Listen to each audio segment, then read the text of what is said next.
Before we get started, I'd like you to hit that red subscribe button so you don't have to miss out on any more of our awesome videos in the future. Hey there fans, what's up and welcome back to Footleaks. The name Ronaldo is reserved for great players and we have conclusive proof. Ronaldo Nazario, a Brazilian football player, was topping the charts in his teenage years alone. In popular discourse, he's conveniently not talked off at all, but he has significantly contributed to the world of football. He was more out of light than he was under the spotlight, but his performance has been legendary. But what exactly transpired that later buried Ronaldo in depths that he could never emerge back from? Let's find out together.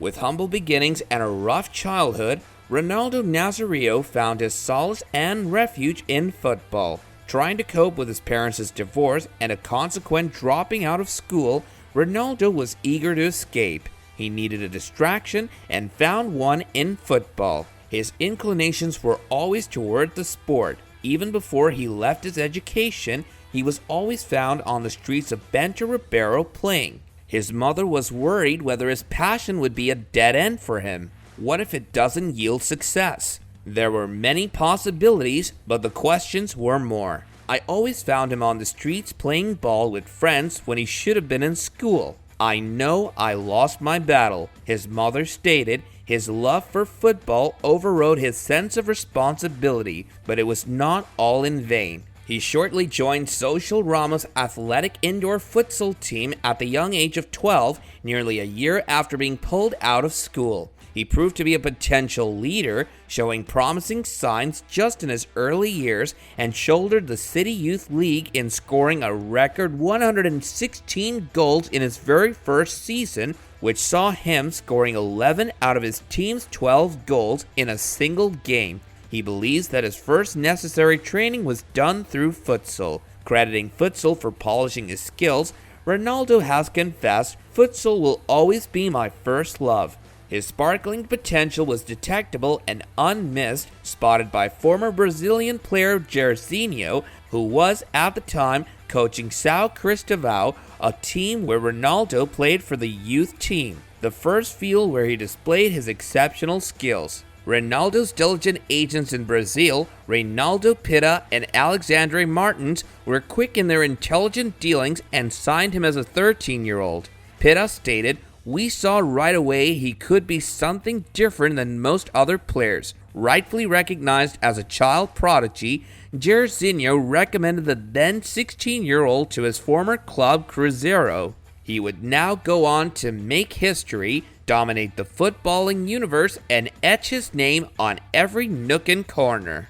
Ronaldo is revealed as one of the greatest and most complete forwards of all time. Dubbed O Fenomeno, or the Phenomenon, he was an exceptional, swift goal scorer, and despite being more of an individualistic, self-reliant attacker, he was also efficient in providing assists for his teammates due to his 20/20 vision, impeccable passing, and crossing ability. He was an extremely strengthening, quick, and intelligent player with brilliant movements, as well as being a composed finisher. Praised endlessly and widely for his technical ability, Ronaldo was proficient in using both his feet, though he was naturally right-footed, and is regarded as one of the most skillful dribblers in the entire sport of football. Standing beside his Brazilian counterpart and fellow citizen Romario and Liberian star George Weah, Ronaldo proved to be a new breed of a striker in the early 1990s. He would also show his conduct outside of the penalty area before heading with the ball towards the goal. Frequently positioned near midfield, once in holding the ball, he would waste not a moment in making a run towards the goal. This is recounted by Rob Smythe, writing, "He played like every attack had a 10-second deadline. He would explode into life with no warning for the defenders. He very often blindsides and catches many players off guard when dribbling at a certain speed, and aced in a one-on-one situation due to his ball control, speed, agility, balance, and immaculate footwork in his peak performance.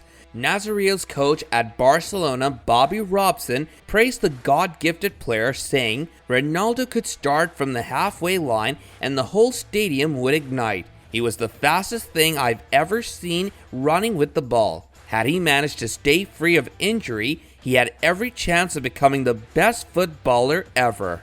Ronaldo initiated his career at Cruzeiro and transferred to PSV in 1994. He joined forces with Barcelona in 1996 for a then world record transfer fee, and at the young age of 20 years old, he was named the 1996 FIFA World Player of the Year, making him the youngest receiver of the award. In 1997, Inter Milan shattered the world record fee solely to sign Ronaldo, making him the first player since Diego Maradona to break the world transfer record twice. At 21 years old, he was awarded the 1997 Ballon d'Or, and to date, he remains the youngest recipient of the award.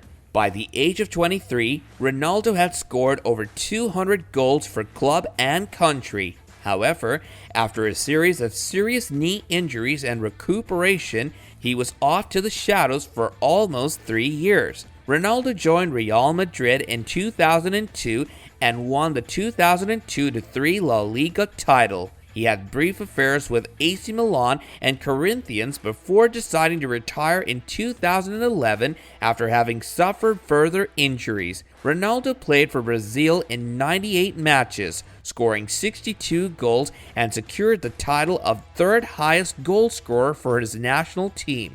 At age 17, he was the youngest member of the Brazilian squad who won the 1994 FIFA World Cup. At the 1998 FIFA World Cup, Ronaldo received the Golden Ball for Player of the Tournament, helping Brazil reach the final convulsive fit hours before kickoff. He won the 2002 FIFA World Cup, where he stole the limelight on a front three with Ronaldinho and Rivaldo. Ronaldo scored twice in the final and received the Golden Boot as the tournament's top goal scorer. At the 2002 FIFA World Cup, Ronaldo scored his 15th FIFA World Cup goal, a FIFA World Cup record at the time. He also won the 1997 Copa America, where he was the player of the tournament, and the 1999 Copa America, where he was the top goal scorer. But his career was ravaged and torn apart by a couple of consecutive injuries, which brought him down with no sight in return. The phenomenon was meeting his career's demise after he suffered one in the year 2000. As Brazilian players do, he too broke through limitations, and the Brazilian stood up from the bench for Inter Milan against Lazio in the Coppa Italia and attempted one of his trademark darting runs. However, when he attempted a step over while dribbling with the ball, he was later seen collapsing to the turf in pain. This was Ronaldo's first game after a 5-month injury layoff due to a ruptured tendon in his knee. But destiny had decided his fate, and he would no longer reach the prime of his career. This injury was far more serious and visibly painful. This time, his tendon was completely torn off, rendering him incapable of playing with exceptional professionalism and proficiency. What this injury couldn't deprive him of was the title he got himself and the legacy he'll be leaving behind, the one many take great inspiration from. The player had already made his name. He was revered and celebrated, and he will continue to be a legend. Ronaldo didn't meet his career's end as he went on to head clubs. But when anyone else asked exactly how good Ronaldo Nazario was, well, pretty darn good. That about wraps up this video, which we hope you guys found really insightful. Do let us know your thoughts in the comments below, while also smashing that like button, subscribing to our channel, and also hitting that bell icon to catch up on other videos like this in the future. Until next time, take care and goodbye.